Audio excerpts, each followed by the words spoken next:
podem acompanhar as professoras.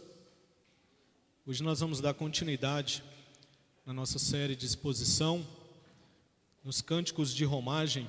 Então hoje nós vamos meditar no Salmo de número 121.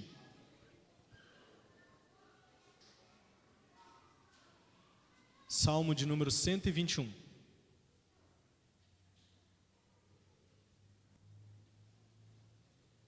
Eu vou fazer a leitura de todo o Salmo.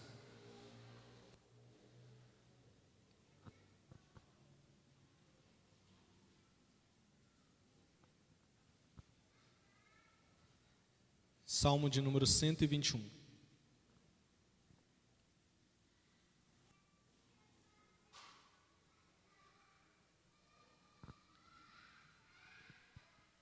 Todos encontraram? Diz assim a palavra do Senhor. Cântico de romagem. Eleva os olhos para os montes, de onde me virá o socorro? O meu socorro vem do Senhor, que fez o céu e a terra. Ele não permitirá que os teus pés vacilem, não dormitará aquele que te guarda. É certo que não dormita, nem dorme o guarda de Israel. O Senhor é quem te guarda, o Senhor é a tua sombra, à tua direita.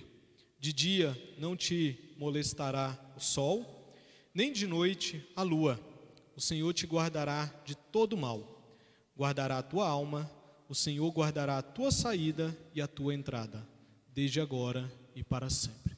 Vamos orar mais uma vez, pedir ao nosso Deus para que Ele graciosamente nos ajude a meditar na sua palavra. Pai Celeste, nós carecemos de entender a palavra do Senhor, ouvir a palavra do Senhor e sermos, ó Deus, exortados, ensinados e corrigidos pela palavra do Senhor. Por isso nós sempre dependemos da ação do Espírito Santo, para que nós possamos entender aquilo que a Tua palavra tem a transmitir a cada um de nós. Pai, mais uma vez, nos concede a graça do Teu Espírito Santo abrir os nossos olhos, aquecer o nosso coração, para que nós possamos entender essa palavra. E que essa palavra, que é do Senhor, ela possa agir na vida de cada um, no coração de cada um. Que essa palavra possa instruir, conduzir cada um, para que nós vivamos de acordo com a vontade do Senhor para as nossas vidas. É no nome de Cristo que nós oramos ao Senhor. Amém. Queridos, a Bíblia, ela possui uma grande narrativa conhecida como a história da redenção. É claro que o próprio nome já diz, é a história da redenção. Então, o que nos é contado nessa maior parte das Escrituras é aquilo que Deus fez em prol do seu povo, para que o seu povo pudesse ser salvo. Salvo por graça, salvo pela obra de Cristo e salvo pela suficiência da obra de Cristo ali na cruz do Calvário. Dentro dessa grande história da redenção, dentro dessa narrativa, é claro que a gente não vai ver apenas essa obra salvífica de Deus para com o seu povo. Uma importante doutrina que a gente se depara ao analisar a grande história da redenção é a doutrina referente ao cuidado providencial de Deus para as nossas vidas, a proteção do nosso Senhor para cada um de nós. E é sobre essa proteção, sobre esse cuidado, que o Salmo 121 ele vai nos levar a pensar e a refletir nessa noite. O Salmo 121 ele é o segundo dessa série que a gente tem dentro do Saltério, que vai do Salmo 120 até o Salmo 134, conhecidos como salmos ou cânticos de romagem.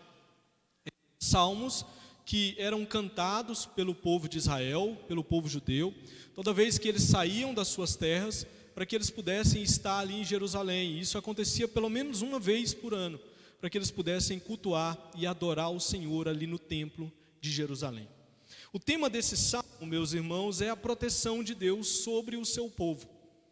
Ele vai expor essa realidade de que Deus ele chama para si um povo, mas esse mesmo povo que é chamado por Deus, ele também é protegido, esse povo é guardado pelo Senhor. Para vocês terem uma ideia da prova dessa proteção do Senhor sobre a vida do seu povo e sobre essa temática nesse salmo, O verbo guardar, nesse texto, ele vai aparecer 6 vezes. E aqui a gente tem um elemento para poder entender o Salmo. Se há uma repetição do verbo 6 vezes guardar, o que vocês acham que o Salmo vai falar? Sobre proteção, sobre o cuidado de Deus com o seu povo. Isso se repete aqui no decorrer desse Salmo. Esse, meus irmãos, Salmo, ele é necessário para a vida daqueles que estão peregrinando, pois era assim que se encontrava o povo de Jerusalém, o povo da Palestina, o povo judeu, toda vez que eles iam ali para Jerusalém. Eles estavam peregrinando para chegar naquela Jerusalém, para poder ali então cultuar o Senhor diante daquelas festas, diante daquelas datas festivas que acontecia ali. Lembre-se, meus irmãos, que esses salmos, essa parte dos salmos, foram salmos que foram compostos com esse objetivo, de que toda vez que o povo estivesse indo, esses salmos pudessem falar com eles e preparar e fortalecer esse povo no decorrer da caminhada. Era uma caminhada difícil, era uma caminhada por vezes perigosa. A geografia da Palestina não é uma geografia tão fácil assim de caminhar sobre ela, muitos montes, e isso trazia perigos para aqueles que estavam caminhando para Jerusalém. Por vezes era possível alguém desanimar no decorrer da caminhada, porque Jerusalém também não era tão perto assim. Ficavam dias nessa caminhada. Então esse salmo ele tinha como propósito estimular o povo e não permitir que o povo desanimasse no decorrer da caminhada. E esse salmo ele é muito oportuno para a igreja do século 21. Eu venho frisando aqui, destacando para essa igreja, que nós nunca podemos perder de vista que a igreja de Cristo na face da terra, ela é uma igreja peregrina. A nossa pátria não é essa daqui. Nós estamos aqui de passagem. A nossa pátria é novos céus e nova terra. São novos céus e nova terra. A nova Jerusalém que desce do céu. É para esse local que nós estamos caminhando. E é pela eternidade afora que nós iremos vivenciar toda essa realidade que está então preparada para a igreja. Meus irmãos, não se esqueça dessa realidade, de que você está peregrinando, de que a sua pátria, por mais que você ame o Brasil, não é o Brasil. A sua pátria são novos céus e nova terra. Nós estamos aqui de passagem. Eu sei que no decorrer da caminhada, por vezes a gente se apaixona demais, a gente gosta demais e a gente fica apegado à realidade. E a gente tem dificuldade de desapegar essa realidade aqui, mas essa não é a pátria da igreja. O que nós podemos aprender de acordo com a mensagem desse salmo? Como o tema desse salmo é a proteção de Deus sobre o seu povo, é o cuidado de Deus sobre o seu povo, esse texto ele nos permite perceber alguns indicativos que demonstram para a gente o quanto isso é verdade na vida do povo de Deus. Nós estamos em caminhada, a nossa caminhada é para Jerusalém celestial, mas nessa caminhada nós vamos enfrentar dificuldade. Mas nós somos aqui ensinados pela palavra de Deus, por meio desse salmo, que Deus ele vai cuidar de nós. Ele tem cuidado de nós desde o momento que Ele nos chamou, e Ele vai cuidar de nós até chegarmos nesses novos céus e nova terra. É isso que esse texto vai mostrar para a gente, alguns indicativos que demonstram essa verdade para as nossas vidas. O primeiro indicativo que a gente tem aqui, da proteção de Deus para aqueles que estão peregrinando, no caso a igreja de Cristo, nós estamos peregrinando, é o socorro de Deus que está ao nosso dispor. O verso 1 e o verso 2 nos falam dessa realidade. Olha o que é dito para nós no verso 1 aí. Eleva os olhos para os montes. E aí o salmista questiona e ele pergunta: de onde me virá o socorro? Eleva os olhos para o monte, para os montes, de onde me virá o socorro? Por que o salmista ele está olhando para o monte? Qual que é o objetivo do salmista de olhar para o monte e clamar ao monte para que ele pudesse então lhe responder de onde viria o socorro para a sua vida? Aqui, meus irmãos, nós temos duas possibilidades de interpretação para essa pergunta que ela é feita pelo salmista, e vocês vão ver que é uma pergunta retórica, porque o verso 2 ele já se propõe a mostrar, e é o próprio salmista que traz a resposta para a sua pergunta. A primeira possibilidade de interpretação aqui é de que esse monte aqui esteja relacionado a um aspecto geográfico de Jerusalém, que estava localizada em uma região montanhosa. O templo de Deus estava sobre esse local. Jerusalém, para quem ia para Jerusalém, saía daquelas cidades ali da Palestina e caminhava até Jerusalém, eles iriam caminhando para o alto, porque Jerusalém ficava em um monte e o templo de Deus ficava no centro daquele monte. Então há uma possibilidade aqui de que o salmista ele esteja virando seus olhos para Jerusalém e ele está questionando Jerusalém e ao mesmo tempo questionando a Deus. Olha, de onde me virá o socorro quando eu estiver enfrentando dificuldade na caminhada e na minha peregrinação? Essa é uma possibilidade de interpretação. Jerusalém e ali o templo que estava então localizado em uma cidade alta. A segunda possibilidade que a gente tem aqui de interpretar esse clamor, essa pergunta do salmista, é associada à ideia de um monte ou os montes serem um local ou locais de perigo. Essa é uma segunda possibilidade de interpretação. Por isso que ele então olha para o monte, ele olha para o perigo, ele olha para aquela realidade perigosa e diz: olha, de onde me virá o socorro quando eu olho para esses montes que são tão perigosos e que podem dificultar a minha caminhada e a minha peregrinação? Pode ser distante de nós entender que montes sejam perigosos. Afinal de contas, nós vivemos aqui em um local que a gente não tem muitos montes para passar. A gente não passa por vales aqui e olha para os montes e acaba se atemorizando diante da existência desses montes. Mas para quem estava indo para Jerusalém, meus irmãos, eu já falei, a geografia não era uma geografia tão simples, era uma região montanhosa. E aquele pessoal que estava caminhando, eles passavam por vales, e vales que por vezes eram perigosos, cheio de pedregulho, escorregadio, e mais, eram locais de emboscada. Pessoas ficavam ali com o objetivo de roubar aqueles que estavam caminhando para Jerusalém, porque eles sabiam que era costumeiro o povo ir peregrinar até Jerusalém. Então o que os ladrões faziam? Acampavam ali naqueles vales, acampavam nos montes, e a partir dali então eles roubavam, saqueavam aqueles que estavam passando e estavam caminhando para Jerusalém. Independente de qual posição nós devemos aqui somar para que nós possamos fazer a interpretação dessa declaração, e olha que eu prefiro a segunda. Eu acredito que o salmista ele está olhando para os montes, no sentido de que os montes são perigosos, de que o trajeto é perigoso para chegar em Jerusalém. O que precisa ficar claro aqui para nós é de que o salmista ele está olhando para o perigo e dizendo: olha, eu preciso de ajuda. Se eu não tiver ajuda na minha caminhada, eu não vou conseguir prosseguir. Eu preciso de socorro todas as vezes que eu estiver peregrinando para Jerusalém. Meus irmãos, o ponto que eu quero destacar para vocês nesse texto é que o povo de Deus sempre necessitou de alguma ajuda na caminhada. Nós continuamos também necessitando de ajuda na caminhada. Há um outro ponto que eu quero destacar para vocês aqui, de acordo com esse texto, é que o que fica claro para nós nas Escrituras é que o socorro do povo de Deus sempre virá da parte de Deus para o seu povo. É isso que o verso 2 vai destacar para nós. O verso 2 ele tem a resposta da pergunta do salmista. E a resposta é: o meu socorro vem do Senhor, que fez o céu e a terra. O salmista ele tinha plena consciência de que o seu socorro vem daquele que é maior do que os montes, daquele que é o Criador dos montes, daquele Criador do céu e da terra. Se o monte causava temor, ele olha para a realidade e diz: olha, há alguém que é muito maior do que o monte, há alguém que é muito maior do que o perigo. Por que ele é maior? Ele é o Criador dos céus e da terra. Essa é a certeza do salmista.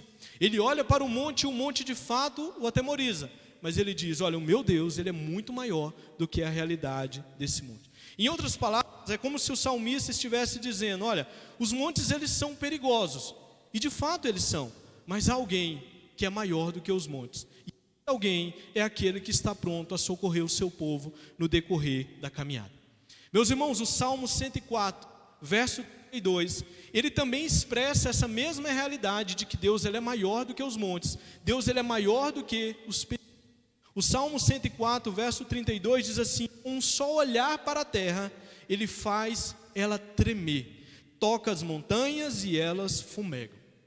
Esse é o Deus que o salmista está dizendo: olha, dele virá o meu socorro. Aquele que basta olhar para a terra e a terra treme. Se os montes são perigosos, basta que o meu Deus olhe para esses montes e eles vão estremecer. É esse Deus que ele está dizendo, olha, ele é o meu socorro. Em Jó 37, verso 23, destaca que Deus ele não é apenas poderoso, ele é grande em poder. Ele não é alguém apenas poderoso, ele é grande em poder. Salmo 147, verso 4, diz que Deus ele é aquele que conta o número das estrelas, chamando a todas pelo seu nome. Esse é o Deus criador dos céus e da terra, e é o Deus que está pronto para socorrer o seu povo na caminhada para a Jerusalém. No caso dos judeus, a Jerusalém terrestre. No nosso caso, a Jerusalém celestial, aquela que desce dos céus, aquela que vai habitar nos novos céus e na nova terra. É nesse Deus, meus irmãos, que o salmista busca o seu socorro. É nesse Deus que nós precisamos buscar também o nosso socorro nos dias de tribulações e nos dias de dificuldade. Um outro elemento importante que a gente tem aqui no verso 2 e que precisa ser destacado é o nome de Deus que o salmista traz aqui. No verso 2 ele diz, olha, o meu socorro vem do Senhor. A palavra Senhor aqui, o substantivo Senhor, ele traz aqui o nome de Deus, aquele nome que se perdeu e a gente já não sabe mais pronunciar. Alguns vão dizer que é Jeová, outros vão dizer que é Yahvé. A verdade é que a gente não sabe mais como se pronuncia. O judeu, ele fez de tudo para que o nome de Deus fosse, como se diz, fez um tetagrama, para que o nome de Deus não fosse pronunciado e ao mesmo tempo ser dito em vão, porque esse era o grande temor do judeu. Aqui a gente tem esse nome de Deus, e esse Deus, ele indica o caráter redentor e ao mesmo tempo pactual de Deus. Quando o salmista diz que é do Senhor que vem o seu socorro, ele está dizendo, olha, o meu socorro vem daquele que é redentor, o meu socorro vem daquele que tem um pacto e uma aliança comigo. É desse Deus que vem o socorro do salmista, e é desse Deus que vem também o nosso socorro. Ele é um Deus que é redentor, e ele é um Deus que tem aliança com a sua igreja, com o seu povo. Como é bom saber que é de Deus que vem o nosso socorro. É de Deus que vem a nossa ajuda para suportarmos, para enfrentarmos as piores situações. Pode até a sua situação não mudar, mas esse mesmo Deus que vem e te socorre, ele pode mudar você para enfrentar a situação. Porque às vezes a nossa maior necessidade não é nem de mudança da situação, às vezes a nossa maior necessidade é de mudança própria para encarar a situação. Porque ela tem um propósito nas nossas vidas, as dificuldades, os percalços da caminhada, eles têm um propósito para a nossa vida. E Deus ele vem então com o seu socorro e muda a nossa situação, ele vem e muda você diante da sua situação. É bem verdade também que Deus ele usa meios para que nós sejamos então socorridos. Deus ele pode usar instrumentos para socorrer você, para socorrer essa igreja. Ele pode usar pessoas para socorrer a sua vida. Eu me lembro na época da pandemia, assim que começou a pandemia, eu acho que eu já contei isso aqui na igreja, mas vale a pena contar novamente. Eu era seminarista, eu estava no meu último ano do seminário, e vocês sabem que a situação financeira de um seminarista não é das melhores. Graças a Deus, essa igreja sempre me assistiu nas minhas dificuldades, e eu tinha um salário aqui nessa igreja, eu recebia esse salário. A minha esposa, ela trabalhava com confecções de roupa, fazer modelagem. O problema é que quando veio a pandemia, tudo fechou. As lojas ali na 44, onde é o polo ali das roupas, todas fecharam. E a gente ficou aterrorizado, o que vai ser de nós? A gente vai viver com um salário dele. E as contas estavam já passando pela cabeça. O seminarista vive nessa realidade. E meus irmãos, eu fiquei extremamente atemorizado. E a gente orou, e a gente buscava a Deus, Senhor, o que fazer agora? O que nos aguarda nos próximos dias? Meus irmãos, eu me lembro de numa segunda-feira, um amigo meu do seminário, e ele sempre teve uma condição financeira muito boa. Ele foi à nossa casa, ele levou nesse dia, numa segunda-feira à noite, um monte de brinquedo para os meus filhos. E lá em casa a situação era difícil financeiramente. E ele entregou esses brinquedos para os nossos filhos, e ele levou uma caixinha. E dentro dessa caixinha, eu pensei que tinha um livro, ele gostava de me presentear com um livro. E ele virou para mim e disse, olha, isso aqui é para você abrir na hora que eu estiver indo embora. E você abre, não é para abrir aqui. Eu falei, olha, eu ganhei mais um livro. Tá bom, pelo menos eu vou ler um livro na caminhada agora da pandemia. E ele foi embora. E a gente estava passando bastante dificuldade. Eu preciso enfatizar isso aqui. E ele foi embora e logo então abri a caixinha. Meus irmãos, tinha R$5.000 dentro daquela caixinha. E ele entregou para mim e para minha esposa, ele deu para que a gente pudesse passar aquele período de pandemia. Eu me lembro que a gente fez churrasco no outro dia, foi uma bênção, a gente passou, enquanto o povo estava apertado na pandemia, a gente tinha dinheiro para passar aquela pandemia. Meus irmãos, isso é socorro de Deus nas nossas vidas. Eu sei que foi o meu amigo que foi lá e entregou e colocou aquela caixinha na minha mesa, e foi embora e deixou ela. Mas eu sei que foi Deus quem usou ele como instrumento para me socorrer na minha terrível e difícil necessidade. O nosso Deus, meus irmãos, Ele é um Deus de socorro. É essa verdade que o salmista está dizendo. Olha, eu olho para os montes, eu olho para o perigo, e eu pergunto, de onde me virá o socorro? E a resposta é imediata. O meu socorro vem do Senhor, que fez os céus e a terra. Os montes são fichinhas diante desse Deus. Você quer uma prova do socorro de Deus nas nossas vidas? Meus irmãos, a maior prova do socorro de Deus para a vida do seu povo foi o fato dele nos ter socorrido, dando o seu filho para morrer por nós na cruz do Calvário. Esse foi o maior de todos os socorros de Deus para a nossa vida. Cristo, estávamos nós separados de Deus e estávamos nós em inimizade com esse Deus. Estávamos debaixo da ira dele, terrível coisa é estar debaixo da ira desse Deus. Mas o próprio Deus, Ele providenciou socorro para cada um de nós. Ele enviou o seu Filho para morrer por nós na cruz, para que a obra perfeita dele pudesse nos alcançar, para que nós pudéssemos ser justificados e agora ter um novo status diante de Deus. Nós somos justos diante de Deus. E essa, meus irmãos, é a maior obra de socorro de Deus para as nossas vidas. Por que Deus faz isso? Lembra do nome de Deus? O Yahvé ou o Jeová aqui, Ele é um Deus redentor e Ele é um Deus pactual. Ele tem um pacto com o seu povo e Ele providencia aquilo que é necessário para cumprir aquilo que Ele tem prometido para o seu povo. Meus irmãos, é claro que nós não fizemos como salmista de olhar para os montes de Jerusalém. O monte que nós olhamos foi para o monte do Calvário. E desse monte do Calvário, onde Cristo foi crucificado, nós encontramos o socorro de Deus para as nossas vidas. O nosso Deus, de fato, cuida do seu povo.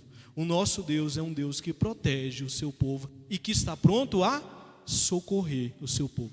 Prova disso Ele já nos deu. Louvado seja Deus por isso. O segundo indicativo que nós temos aqui nesse texto da proteção de Deus são os seus olhos que estão constantemente sobre o seu povo. Verso 3 e verso 4 diz assim: Ele não permitirá que os teus pés vacilem, não dormitará aquele que te guarda. É certo que não dormita nem dorme o guarda de Israel. Meus irmãos, eu já frisei aqui que a caminhada para Jerusalém não era uma caminhada fácil. Muitos torciam ali o tornozelo na caminhada, caíam, muitos sofriam fraturas no decorrer da caminhada. No entanto, esses versos aqui expressam a certeza do salmista de que Deus preserva o seu povo na caminhada. E por que Deus faz isso? Porque Deus está alerta acerca dos perigos da nossa jornada. Sabe por que é assim? Porque não dorme aquele que nos guarda. O nosso Deus não dorme. Os olhos do Senhor, eles estão abertos sobre nós constantemente. Essa mesma verdade, ela é expressa também para nós em um outro salmo. O Salmo 34, verso 15, diz assim: Os olhos do Senhor repousam sobre os justos e os seus ouvidos estão abertos ao seu clamor.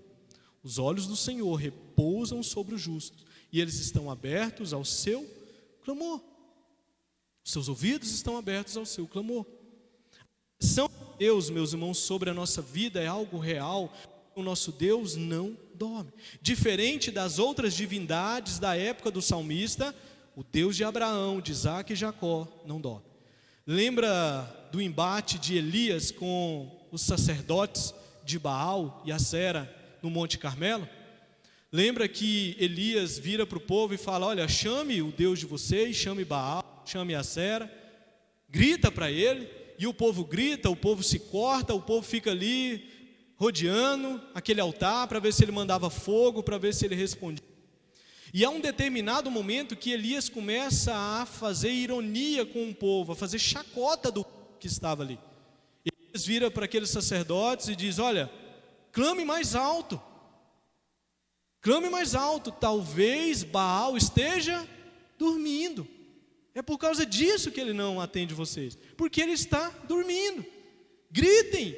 E o povo gritou, e o povo se fragelou, se autofragelou, e ali ficou. E não desceu fogo, nem uma gotinha de fogo do céu sobre aquele altar. O salmista está dizendo aqui que o Deus de Abraão, de Isaac e Jacó, o Deus ativo e pactual, Ele é um Deus que não dorme. Os teus olhos estão sempre abertos para contemplar o seu povo. Já parou para pensar sobre a realidade do sono nas nossas vidas? Por que Deus criou a necessidade do sono? Já parou para pensar sobre isso? Se Deus tivesse criado cada um de nós sem a necessidade do sono, imagina a quantidade de coisa que nós poderíamos fazer. Imagina. John Piper, um importante pastor batista, ele diz que se não tivéssemos sido criados com a necessidade do sono, todos poderiam devotar a 2 carreiras e não sentir-se cansado. Todo poderia ser um obreiro cristão em tempo integral e ainda manter o seu trabalho.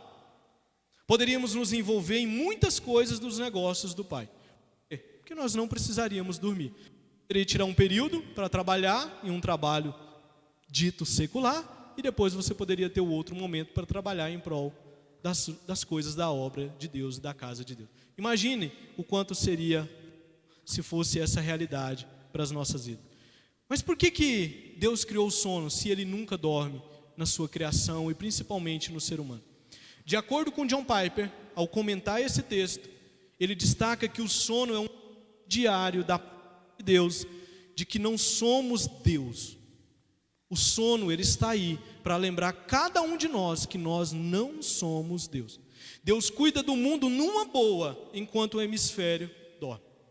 O sono é como um disco quebrado que toca a mesma mensagem todos os dias para nós. O homem não é soberano, o homem não é soberano, o homem não é soberano. Como que essa mensagem precisa ser dita nos nossos dias? Não há ninguém que seja soberano. O homem não é soberano. O sono é um lembrete para cada um de nós: vocês não são soberanos. E ao mesmo tempo, esse mesmo disco, ele fica gritando para nós: Deus é soberano, Deus é soberano, Ele não dorme, os seus olhos estão sobre nós. O texto é claro em dizer: não dorme aquele que te guarda. Meus irmãos, você pode colocar a cabeça tranquilamente no seu travesseiro, tendo a plena certeza de que Deus ele está te protegendo a sua família, cuidando para que no outro dia alimento caia sobre a sua mesa, para que o que é necessário para a sua vida. O nosso Deus, ele dorme. Você pode dormir, porque ele se mantém acordado enquanto você está dormindo. Como é bom saber disso. Nós que estamos nessa caminhada, peregrinando, como é bom saber que o nosso Deus, ele não dorme. Esse olhar de Deus aqui, meus irmãos, sobre o seu povo, não é de um telespectador de um filme, que vê o perigo se aproximar das personagens e fica ali: olha, se eu pudesse fazer alguma coisa. Não é esse tipo de olhar o de Deus. O olhar de Deus é diferente. É um olhar soberano, de alguém que está no controle da situação e que pode, quando quiser, intervir na situação do seu povo. Esse é o olhar de Deus para com o seu povo. Durma tranquilamente, porque Deus não dorme. Pode ficar tranquilo que Ele não dorme. Isso demonstra o cuidado e a proteção de Deus para conosco. Terceiro indicativo que a gente tem da proteção de Deus é a sua constante presença junto do seu povo. Os versos 5 e 6 demonstram essa verdade para nós. Verso 5 diz assim: o Senhor é quem te guarda, o Senhor é a tua sombra à tua direita. De dia não te molestará o sol, nem de noite a lua. A proposta desses versos aqui é assegurar-nos da proteção de Deus, pelo fato dele sempre estar conosco. O indicativo aqui é, olha, sabe por que vocês são protegidos por Deus? Porque Ele sempre, constantemente, está com vocês. E aqui o salmista, ele usa uma imagem, uma figura que é conhecida de nós. É a sombra.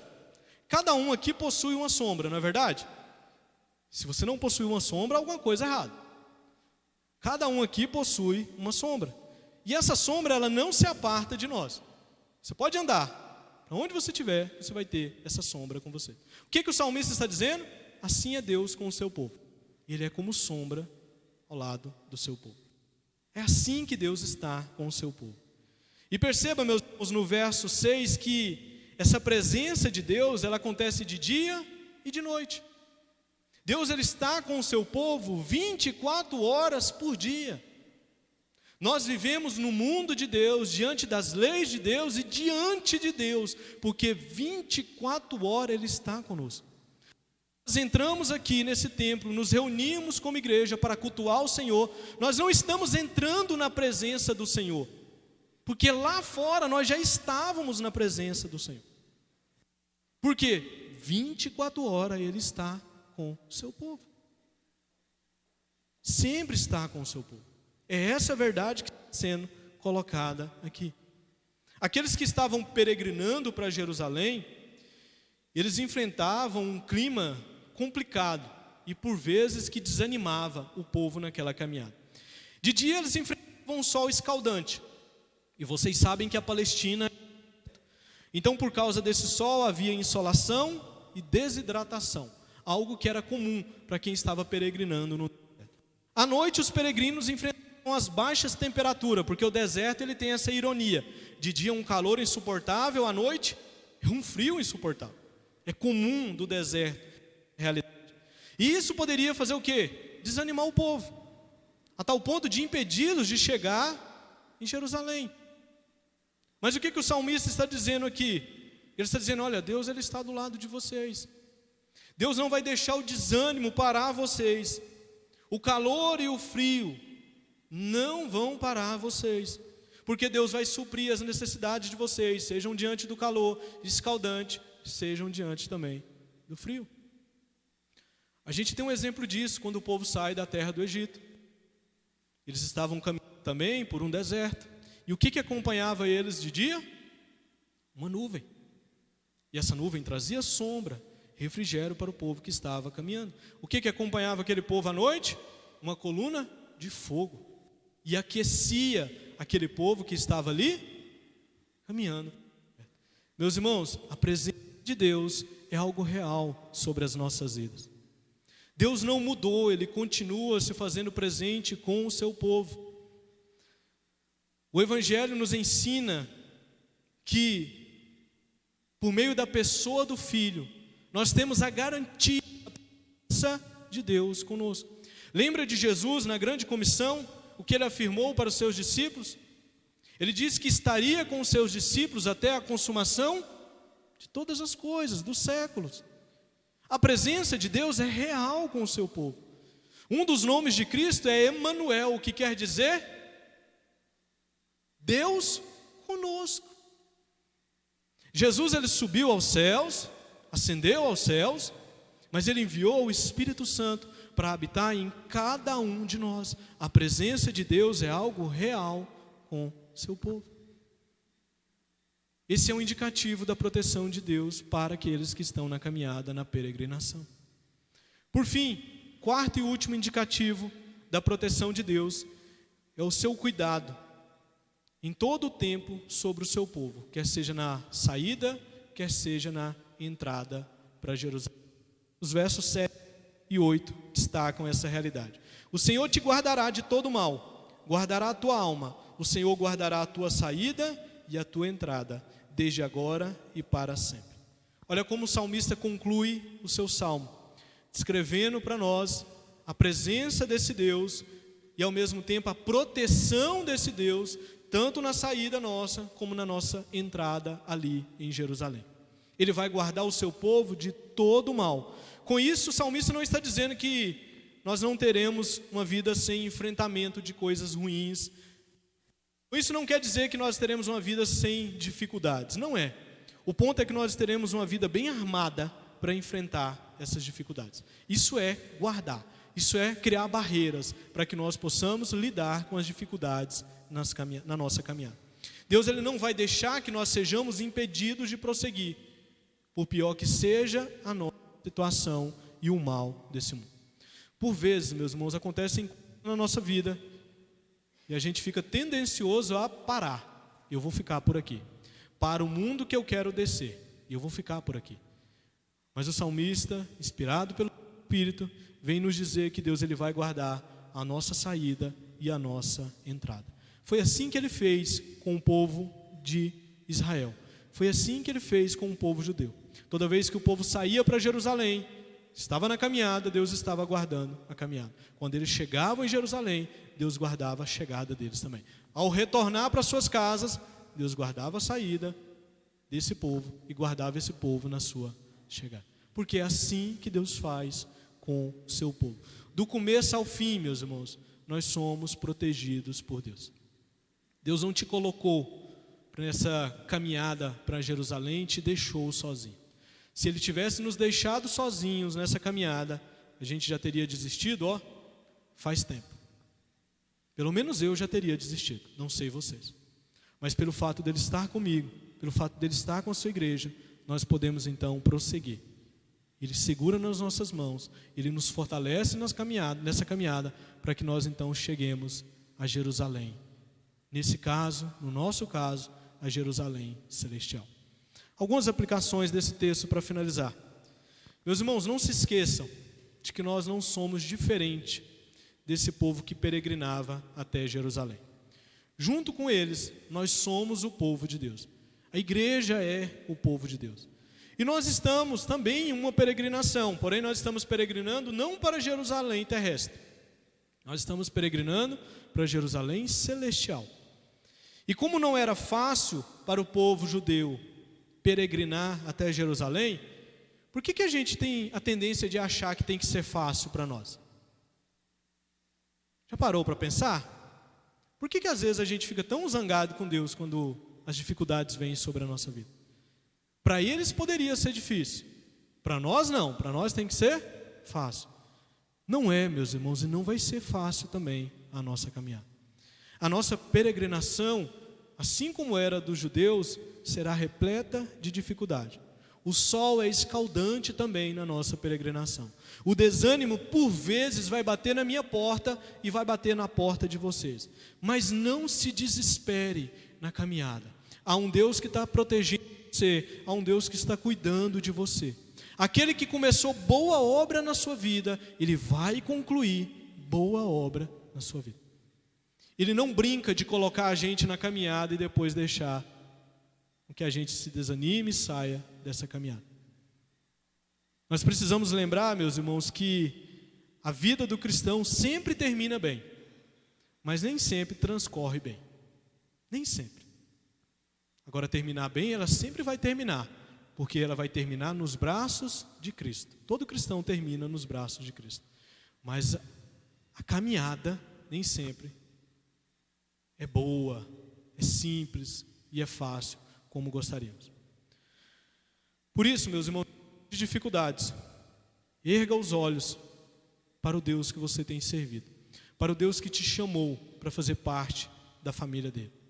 Lembre-se que Ele está no controle da situação. Lembre-se que o seu socorro vem desse Deus que criou os céus e a terra. Lembre-se disso, meus irmãos. Não se queixe da jornada, por mais difícil que ela seja, mais cheia de dificuldade que ela seja. Lembre-se que é essa jornada que vai nos levar ao lar eterno.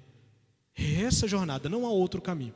Não procure outro caminho. Continue indo esse caminho, pois é esse caminho que vai levar você para Jerusalém celestial. E todas as dificuldades nesse mundo acontecem em um mundo onde Deus é Senhor. Nunca se esqueça disso. Deus, Ele é Senhor desse mundo e Ele é Senhor dessa igreja e das nossas vidas.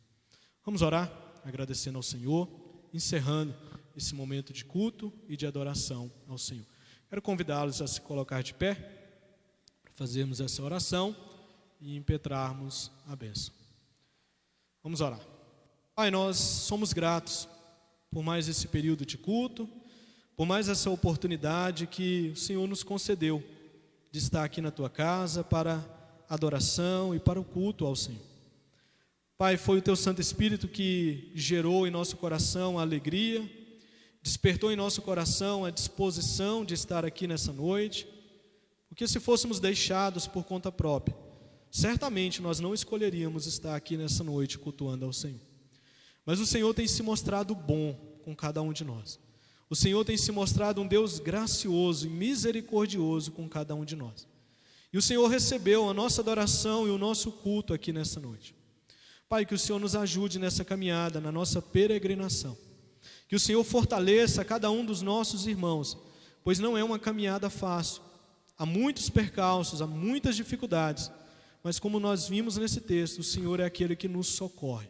O Senhor está pronto a socorrer a cada um de nós. E a prova disso o Senhor já nos concedeu, nos dando o seu Filho para morrer por nós na cruz do Calvário.